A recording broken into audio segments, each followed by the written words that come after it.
Hello, आपका स्वागत है इन मोशन ट्यूटोरियल में। ये लेसन को मैं एक इम्पॉर्टेंट टॉपिक जो कि है टेक्स्ट एनिमेशन उसके बारे में बनाने जा रहा हूँ। आशा करता हूँ आपको पसंद आएगा ये एपिसोड, जिसमें मैं डिकोड करूँगा टेक्स्ट एनिमेशन को। हर मोशन एनिमेटर या डिज़ाइनर को कभी ना कभी तो टेक्स्ट एनिमेट करना ही पड़ता है। वो चाहे आप लोअर थर्ड ले लीजिए, कॉल आउट, टाइटल्स और भी बहुत कुछ कर सकते हैं।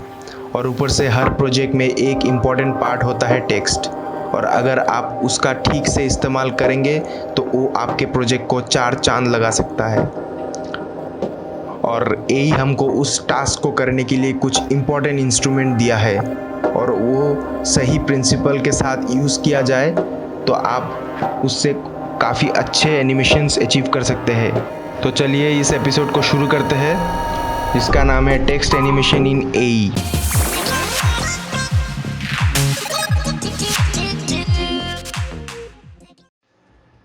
तो जैसे कि आप देख सकते हैं, एक नया कंपोजिशन मैंने ले लिया है टेक्स्ट एनिमेटर नाम का। और ऊपर से टूल पैनल से मैं ये जो टी लिखा हुआ है टाइप टूल, इसको मैं चूज़ कर लूँगा। इसमें 2 ऑप्शन है, horizontal type tool, vertical type tool. नाम से आपको पता ही चल रहा होगा वर्टिकल और हॉराइजेंटल क्या चीज़ होता है, लेकिन हम लोग इस प्रोजेक्ट के लिए हॉराइजेंटल यूज़ करने वाले हैं। तो यहाँ पे कहीं पर भी आप क्लिक कर दीजिए। उससे पहले आप देख सकते हैं यहाँ पे राइट साइड में क्या है, 2 विंडो है, कैरेक्टर एंड पैराग्राफ। ये बहुत इंपॉर्टेंट विंडो है। ये डिफाइन करता है आपका फॉन्ट का नेम, कौन सा फॉन्ट आप सिलेक्ट करते हैं। मैं मॉन्टेसेराटी यूज़ करूँगा, गूगल का फॉन्ट है, गुड फॉन्ट, फ्री फॉन्ट है ये। मेरा टेक्स्ट साइज कुछ भी हो सकता है। ये यहाँ पे आप टेक्स्ट का साइज डिटरमाइन कर सकते हैं। यहाँ पे आप spacing, tracking, stroke with, line spacing, vertical scale, horizontal scale आप देख सकते हैं। इसके ऊपर आप लेते ही ये ऑटोमेटिकली नेम शो कर देता है। ये क्या करता है, इनमें से सबसे इम्पॉर्टेंट जो है वो है इसका साइज, और ये लीडिंग जो क्रिएट करता है ये वाला भी बहुत इंपॉर्टेंट है, और ये ट्रैकिंग भी इम्पॉर्टेंट है। मोनोस्पेस करने के लिए टेक्स्ट कभी कभी फॉन्ट में ऐसा होता है कि दोनों के बीच का डिस्टेंस सेम नहीं होता, तो वो मैच करने के लिए हम लोग ये यूज़ करते हैं। और इसका स्ट्रोक है, अभी स्ट्रोक का ज़रूरत नहीं है। तो चलिए पहले अपना टेक्स्ट क्रिएट कर लेते हैं। कुछ भी सैम्पल वर्ड एक दे दीजिए।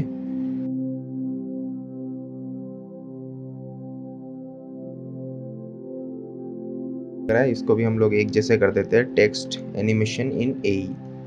तो इसको सेंटर कर देते हैं। सेंटर करने के लिए क्या है, control alt home and control home. तो ये क्लिक करते ही आप इसका जो ड्रॉप डाउन मेनू है उसको खोल लीजिए। खोलते ही आपको पता चल जाएगा, यहाँ पे ऑप्शंस दिखा रहा है टेक्स्ट, इसको आप खोल लीजिए। इसके अंदर होगा सोर्स टेक्स्ट। ये सोर्स टेक्स्ट का काम है ये कि ये इस टेक्स्ट को रिप्रेजेंट करता है। ये देखिए, text equals to source text, text dot source text. तो इसका यही काम है, ये यहाँ पे जो लिखा है वो उसका ये सोर्स है, ठीक है ना। इसको इसके पास भी एक की एनिमेशन है, जिसको सिलेक्ट करके आप एनिमेट कर सकते हैं। ये पहले की फ्रेम में एक एनिमेशन लगा दिया। एंड में जाते यहाँ पे कुछ टेक्स्ट इफेक्ट्स इन एई। देखिए यहाँ पे एक ऑटोमेटिकली की फ्रेम क्रिएट हो गया। क्या करता है, ये सोर्स टेक्स्ट जब एनिमेट करते हैं तो ये इंटरपोलेट करता है, इससे इसमें लेके जाता है, लेकिन ये सिर्फ होल्ड की फ्रेम में ही कर सकता है ये।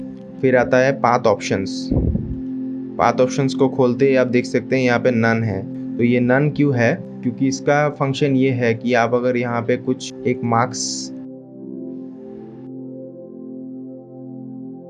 मार्क्स का जो यूज़ होता है वो नहीं करने वाले, इसलिए इसको नन कर देते हैं। इसको हम एज ए पाथ यूज़ करेंगे। देखिए पाथ में जाके यहाँ पे इस बार कुछ मिलेगा, मास्क मिला है, मार्क्स सिलेक्ट कर लीजिए। तो इसको उसने प्लॉट कर दिया इसके अंदर। तो ये मार्क्स का पहला जो है ऑप्शन वो है रिवर्स पाथ। ये सब एनिमेटेबल है। देखिए, good thing about this is that all of them are animatable. Reverse path क्या करता है, आप इसको देते ही ये अंदर में जो है ये बाहर की तरफ आ जाएगा। ये देखिए, परपेंडिकुलर टू पाथ क्या करता है, इसको अगर आप ऑन करते हैं और ऑफ करते हैं तो आपको पता चलेगा कि ये 90 डिग्री में परपेंडिकुलर कर दिया, जो कि जब ऑन रहता है तब ये सेंटर के तरफ उसका मुंह किया होता है, लेकिन जब इसको आप ऑफ कर देते हैं ये टॉप के तरफ देख रहा होता है। तो इसका काम ये है। फोर्स अलाइनमेंट, फोर्स अलाइनमेंट क्या करता है, जब इसको आप ऑन कर देंगे फिर ये इस टेक्स्ट को फुल्ली अलाइन कर देगा इस मास्क के साथ। देखिए फुल्ली अलाइंड हो गया ना ये। फिर आता है आपका फर्स्ट मार्जिन। फर्स्ट मार्जिन से आप इसका इन पॉइंट और एंड पॉइंट को मिला सकते हैं। ये हो गया फर्स्ट पॉइंट, इसको नीचे 0। लास्ट मार्जिन से आप क्या इसका एंड पॉइंट मिला सकते हैं। इसका हैंडल भी दिया हुआ है यहाँ पे, अब इसका हैंडल से भी आप कर सकते हैं स्टार्ट एंड एंड। तो ये था सोर्स टेक्स्ट और पाथ ऑप्शंस का डिटेल्स। तो अब हम लोग इसका मेन फंक्शनैलिटी में आते हैं, जो कि है इसका टेक्स्ट एनिमेशन। तो आप देख सकते हैं यहाँ पे हम लोग जाएंगे, सोर्स टेक्स्ट है, इसके ऊपर एक ऑप्शन है एनिमेट बोल के। ये इंट्यूटिव है, एनिमेट मतलब ही इसको एनिमेट करना है। इसके अंदर आप लोग देख सकते हैं कितने सारे ऑप्शन है। उसमें से सबसे पहला जो ऑप्शन है एनेबल पर कैरेक्टर 3D। ये 3D इसको हर एक लेटर को 3 डायमेंशनल बना देता है, उसको Z डायरेक्शन भी दे देता है। और बाकी जितने सारे हैं नीचे यहाँ पे सब 2D है, एंकर पॉइंट, पोजीशन, स्केल जैसे कि। तो यहाँ पे से हम लोग पहले कोई भी एक ऑप्शन ले लेते हैं और उसको डेमोन्स्ट्रेट करते हैं कि उसके अंदर क्या क्या पैरामीटर्स आते हैं उसके साथ। तो चलिए लेते हैं स्केल को। ये लेते ही यहाँ पे देखिए आप 2 चीज़ आ गया है, एक स्केल आ गया है, एक रेंज सिलेक्टर आ गया है।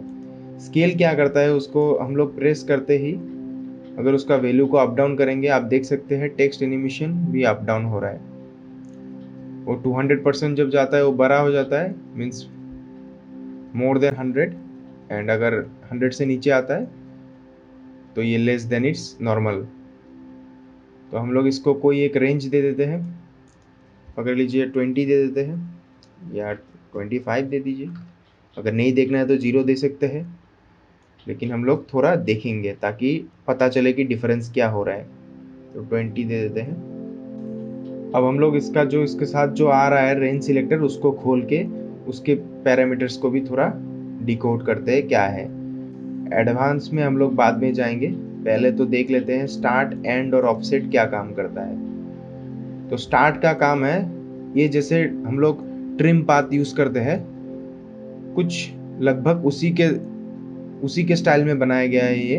इसका भी परसेंटेज है, इसको आप यूज करके एंड स्टार्ट डिफाइन कर सकते हैं। देखिए जब स्टार्ट 100 हो रहा है तो स्टार्टिंग से लेके एंड तक 100% फुल दे रहा है। जब एंड 0 हो रहा है, एंड का मतलब खत्म हो चुका है, वो 0 में है, उसको अगर कमा देंगे तो वो अपना न्यूट्रल पोजीशन में चला जाएगा, जो कि फुल टेक्स्ट। स्टार्ट और एंड से एनिमेट करने से वो कभी भी स्मूथ नहीं लगता है। हम लोग यूज करते हैं ऑफसेट। ऑफसेट का खासियत ये है, ऑफसेट आपको स्मूथ एनिमेशंस देते हैं। आप इसको 0 कर दीजिए ऑफसेट को, और आ गया है ऑफसेट। तो ऑफसेट को 0 से 100 लेने से भी वही काम कर रहा है जो स्टार्ट करता है, लेकिन स्टार्ट का थोड़ा इफेक्टिव ग्लिची है और इसका ऑफसेट का थोड़ा ईज्ड इन है। तो इसको एक एनिमेट लगा देते हैं, की फ्रेम लगा दिया है पहले ही फ्रेम पे, और 2 सेकेंड में हम लोग इसका एनिमेशन कंप्लीट करते हैं 100% में। इसको थोड़ा प्ले करके देख लेते हैं कैसा आ रहा है। देखिए थोड़ा और की फ्रेम दे दीजिए इसको। टेक्स्ट एनिमेशन इन ए, हम लोगों का पहला टेक्स्ट एनिमेशन आ चुका है स्क्रीन पे। अब इसका जो एडवांस पैरामीटर्स है उसको भी थोड़ा देख लेते हैं क्या है इसके अंदर। तो पहला ही आ जाता है यूनिट्स। तो इसमें 2 ऑप्शन होते हैं, परसेंटेज और इंडेक्स। हम लोग ज़्यादातर परसेंटेज यूज़ करते हैं, जो कि था हम लोगों ने जिसको यूज़ करके किया है, और इंडेक्स इसको एक नंबर में कन्वर्ट कर देता है। फिर आ गया based on characters. Characters excluding spaces, word, line. आप लोग यहाँ में से कैरेक्टर्स तो जो हम लोग जैसे करके एनिमेट कर रहे हैं वही कैरेक्टर्स हो गया है। ईच एंड एवरी लेटर एक कैरेक्टर हो गया इसके अंदर। फिर आता है वर्ड्स करते ही आप इसके एनिमेशन में चेंजेस देखेंगे। देखिए क्या हो रहा है, 1 वर्ड, 2 वर्ड, 3 वर्ड, 4 वर्ड, तो ये वर्ड बाय वर्ड एनिमेट करने लग गया है। और है लाइन देंगे तो ये पूरा लाइन ही एक साथ एनिमेट होगा। देखिए तो मोड, इसके बाद है मोड में हम लोगों का ऐड, सब्सट्रैक्ट, इंटरसेक्ट। अगर आप लोगों ने मार्क्स यूज़ किया है आफ्टर इफेक्ट्स के अंदर, तो आपको पता चलेगा कि ये मोड जो है एग्जैक्टली मार्क्स की तरह ही काम करता है। फिर आ गया इसका अमाउंट। अमाउंट इसका इन्फ्लुएंस डिटरमाइन करता है। अगर आप इसका अमाउंट 0 कर देंगे तब जो भी आपने प्रॉपर्टीज यहाँ पे अप्लाई किए हैं, जो भी एनिमेशन आपने अप्लाई किए, वो उसका इफेक्ट 0 पड़ जाएगा इसके ऊपर। तो ये अमाउंट वो इसी का काम करता है, ये कंट्रोल करने के लिए होता है। फिर आता है शेप। शेप सबसे कॉम्प्लेक्स पार्ट है इस एडवांस पैरामीटर्स के अंदर, जिसको समझने के लिए you have to be a little bit, मतलब यू हैव टू, वो शेप यहाँ पे आपको दिखेगा नहीं, लेकिन वो शेप इसको इफेक्ट करता है। मैं हर एक शेप को बना बना के आपको दिखाऊंगा कि हर एक शेप से क्या होता है, लेकिन उससे पहले स्मूथनेस, ईज हाई ईज लो पहले देख लेते हैं। स्मूथनेस चीज़ों को इधर चंकी कर देगा या तो स्मूथ रखेगा। अगर आप इसको 100% रखते हैं तो इसका एनिमेशन जैसे देख रहे हैं आप स्मूथली, इसको लाइंस की जगह वर्ड कर देते हैं, जैसे स्मूथ देख रहे हैं वैसा दिखेगा। अगर आप इसको स्मूथनेस को 0% कर देते हैं तब आप देखिएगा इसको चंकी टाइप का फीलिंग आएगा। कोई पर्पस के लिए, कोई ट्यून के साथ अगर आपको मिलाना है तब को तो ये काम में आएगा। लेकिन अगर आपको किसी इंस्टाग्राम पे, सोशल मीडिया के लिए कोई एक स्मूथ चाहिए कोट या कोई एक लाइन, तब आपको ये यूज़ करना पड़ेगा। फिर आगे इसका ease high option. Ease high का मतलब जो हम लोग यूज़ करते हैं, एक नया कॉम्प में दिखाता हूँ ईज हाई और ईज लो का, इसका मतलब आफ्टर इफेक्ट्स में क्या है।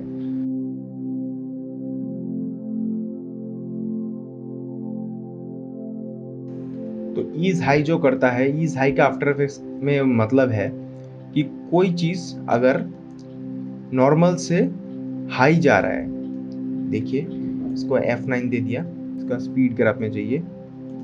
स्पीड ग्राफ में जाते ही आपको दिखेगा कि अगर मैं इसको हाई कर देता हूँ तब ये धीरे धीरे करके ऊपर की तरफ जाएगा। ये देखिए, ये हो गया इसका ईज हाई। क्या हो रहा है, ये धीरे धीरे ऊपर ही जा रहा है, चलता जा रहा है। ये हो गया इसका ईज हाई। देखिए स्पीड बढ़ गया, ये हो गया ईज हाई। और ईज लो क्या होता है, ईज लो देखिए, ईज लो ठीक इसका ऑपोजिट होता है। जो कार्व आपको यहाँ से देख के यहाँ तक गया लग रहा था, अभी ये ऊपर से नीचे की तरफ जा रहा है, ताकि मतलब न्यूट्रल से लो की तरफ धीमा होता जा रहा है, from high to low and low to high. देखिए डिफरेंस पता चला आपको, फास्ट जाके वो स्लो हो गया। सब कलर चेंज कर देता हूँ, फास्ट जाके स्लो हो गया और ये स्लो जाके फास्ट हो गया। तो यही है इसका भी ईज हाई। पहले तो इसको स्मूथ फुल दे देते हैं। अगर आप इसका ईज हाई को फुल्ली बढ़ा देते हैं तब इसका एनिमेशन ऐसा होगा कि स्लो से लेके हाई, ये देखिए स्पीड देखिए। अगर आप इसको 0 कर देते हैं और ईज लो को 100 कर देते हैं तब आपको वो सिमिलर इफेक्ट दिखेगा कि फास्ट जाके वो स्लो हो रहा है। हम लोग ज़्यादातर ईज लो यूज़ करते हैं क्योंकि ये देखने में स्मूथ लगता है और ये पसंद आता है इजीली। तो ये हो जाने के बाद हम लोग अभी डिस्कस कर लेते हैं इसके बाकी के पैरामीटर्स। रेंज सिलेक्टर जो था वो हम लोगों को ऐसे टाइप के एनिमेशन दे रहा था, और इसके ऊपर आप देख सकते हैं मोर ऑप्शंस। मोर ऑप्शंस के अंदर पहला ही जो पैरामीटर है वो एंकर पॉइंट ग्रुपिंग। इससे आप ग्रुप कर सकते हैं। आप इस रेड डॉट के तरफ फोकस कीजिएगा, क्या होता है जब मैं वर्ड में लेता हूँ, ये देखा आपने। फिर ये क्या करता है, जब इस करंट टाइम इंडिकेटर को आप स्लाइड करते हैं तब ये कहाँ से एनिमेट हो रहा है, इस पॉइंट से। इसको अगर आप यहाँ पे देखिए ग्रुपिंग अलाइनमेंट, ये ग्रुपिंग अलाइनमेंट को अगर ऊपर ले लेते हैं तब वो क्या करता है, देखिए वो बीच में से कर रहा है। तो इसका मतलब क्या हो गया, ये जो एंकर पॉइंट का जो काम करता था लेयर्स के लिए, सेम काम ये करता है मोर ऑप्शंस के अंदर। जो एंकर पॉइंट ग्रुपिंग है इसमें आप किसी भी तरीके से कर सकते हैं। कैरेक्टर ऑप्शन से कैरेक्टर, वर्ड, लाइन, ऑल, सबके लिए एक ही एंकर पॉइंट होगा। देखिए ये बहुत बोरिंग है, लेकिन ये वर्ड इस एनिमेशन, पार्टिकुलर एनिमेशन के लिए सूट करता है। हर एक वर्ड एनिमेट होके आ रहा है, तो ये दोनों का वही ऑप्शन है। फिर रेंज सिलेक्टर हो गया है। अभी हम लोग देखते हैं बाकी के सिलेक्टर्स। बाकी के सिलेक्टर्स में पहले आते हैं रेंज, इसके बाद आता है wiggly. Wiggly selectors wiggle movement देता है इसको, back and forth wiggle movement होके एनिमेट कंप्लीट होगा। तो अगर आपको ग्लिच एनिमेशंस बनाने हैं तो ये विगली एनिमेटर आपको काम में आएगा बहुत। ये सिंपल स्ट्रेट फॉरवर्ड है। इसके अंदर भी आपको मोड मिलेंगे बेस्ड ऑन कैरेक्टर्स, वर्ड्स आपको मिलेंगे। हर एक कैरेक्टर वर्ड को अगर करना है, लेकिन इस पर्टिकुलर के लिए कैरेक्टर्स ही सही रहता है। ठीक है, इसको हम लोग डिलीट कर देते हैं और अगला वाला जो है सिलेक्टर, उसमें आता है एक्सप्रेशन सिलेक्टर। पकड़ लीजिए, आप ये एनिमेशन जो कर रहे हैं इसमें थोड़ा सा बाउंसीनेस चाहिए, ये फ्लैट आ रहा है straight on your face, but इस पर अगर आपको थोड़ा बाउंस ऐड करना है तब आप इस एक्सप्रेशन सिलेक्टर का यूज़ करके आप वो क्रिएट कर सकते हैं। ये जावास्क्रिप्ट से लिखा जाता है यहाँ पे जो मैथ होता है, लेकिन इसको हम लोग एक एक्सप्रेशन में आपको प्रोवाइड कर दूंगा डिस्क्रिप्शन में, उसको भी कॉपी करके आप कर सकते हैं। यहाँ पे पेस्ट कर दीजिए तो आपको देखिए किस तरीके का एनिमेशन मिलता है। देखिए बाउंस। तो थोड़ा सा डिस्कस कर लेते हैं, इसके अंदर जो वेरिएबल्स है ये सब वेरिएबल से डिफाइन किए गए हैं। Frequency, how frequently this text will do there bouncing. डीके मतलब कितने टाइम में वो ख़त्म हो जाएगा, और डिले मतलब हर कैरेक्टर के अंदर का जो डिफरेंस होता है वो, और ड्यूरेशन होता है कितने टाइम वो रहेगा, वो बाउंसीनेस ड्यूरेशन 0.2, हर एक कैरेक्टर के लिए 0.12 करके रहेगा वो। फिर बाकी का ये एक्सप्लेन करना थोड़ा डिफिकल्ट हो जाएगा इस पॉइंट पे, तो आप लोग इसको कॉपी पेस्ट कर लीजिए, आपको इस तरीके का एनिमेशन मिल जाएगा। तो ये एक्सप्रेशन सिलेक्टर का भी हो गया है। अभी हम लोग इसको यूज़ करके एक एनिमेशन क्रिएट करेंगे, टेक्स्ट एनिमेशन इन एई। चलिए इसको एनिमेट करते हैं, इसको एक अच्छा सा लुक देते हैं। तो इसके ऊपर जो लगा हुआ था ऑलरेडी ऑफसेट है, तो इसको रहने देते वैसे ही। इसका एंड में जाते हैं, एक मार्क्स लेते हैं, सॉरी आप लेयर को पकड़ के मार्क्स लेना पड़ता है। मार्क्स ले लिया, मार्क्स को जाके सब्सट्रैक्ट कर दीजिए। फिर देखिए ये क्या हो रहा है, स्केल है। इस बार हम लोग को स्केल पैरामीटर नहीं चाहिए, डिलीट कर देते हैं स्केल को। उसके जगह हम लोग ले लेते हैं पोजीशन को, क्योंकि इसको पोजीशन द्वारा, इसको नेगेटिव नहीं पॉजिटिव कर दीजिए, हो जाएगा इतना से। फिर इसका एडवांस पैरामीटर में जाके स्क्वायर के जगह स्क्वायर, इसके बारे में आपको तभी समझ में आएगा स्क्वायर रैंप अप क्या होता है जब मैं शेप के बारे में आपके साथ डिस्कस करूंगा। तो अभी फिलहाल के लिए आप ये पैरामीटर्स देख लीजिए। ऑफसेट को 0 के जगह 100 कर दीजिए। ये भी आपको तभी समझ में आएगा जब मैं आपको विजुअली शो करूंगा। देखिए एक स्वीट लिटिल सा एनिमेशन हो गया है। तो इसका इंट्रो हो गया, अब इसका आउट्रो करते हैं। इसको डुप्लीकेट कर लीजिए, रेंज सिलेक्टर, एडवांस, इसको थोड़ा ऑफसेट कर दीजिए, आगे ले लीजिए थोड़ा, इसको शॉर्ट कर देते हैं। फिर ये मोड जो है ऐड के जगह सब्सट्रैक्ट कर देंगे।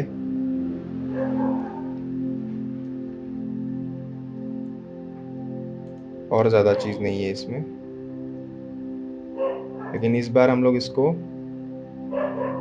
वर्ड के जगह कैरेक्टर एक्सक्लूडिंग स्पेसेस कर देते हैं। इसको थोड़ा टाइम दे देते हैं, तो देखिए आपका एनिमेशन कैसा लगता है।